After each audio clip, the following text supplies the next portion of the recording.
السلام علیکم سامعین، 13 ذی الحجہ کی تاریخ شروع ہو چکی ہے، 12 جولائی ہے۔ سوشل انڈیا نیوز میں آپ کا خیر مقدم ہے۔ خبر کا عنوان ہے یو پی میں مجلس اتحاد المسلمین سے درجنوں لوگ الگ ہو گئے، یو پی میں اویسی کا ساتھ چھوڑ دیا گیا۔ خبر تھوڑی تفصیل سے سن لیں کہاں کیا ہوا ہے۔ اتر پردیش میں مجلس اتحاد المسلمین کے صدر جناب اسد الدین اویسی کے لیے بری خبر ہے۔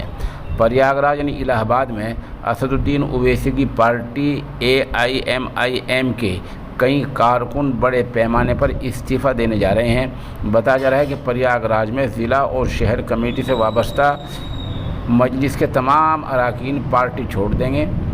10 جون کو پریاگ راج میں نماز جمعے کے بعد ہوئے تشدد میں ریاستی قیادت کی طرف سے مداخلت نہ کرنے کی وجہ سے کارکنوں میں ناراضگی پائی جاتی ہے۔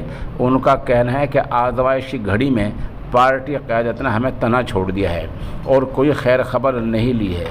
پریاگ راج کے پارٹی لیڈروں کا دعویٰ ہے کہ اویسی کی پارٹی کے 100 سے زیادہ کارکن اجتماعی طور پر استعفیٰ دینے جا رہے ہیں۔ اگر ایسا ہوتا ہے تو یو پی میں اپنی بنیاد مضبوط کرنے کی کوشش کرنے والے جناب اسد الدین اویسی صاحب کے لیے یہ کسی بڑے جھٹکے سے کم نہیں ہوگا۔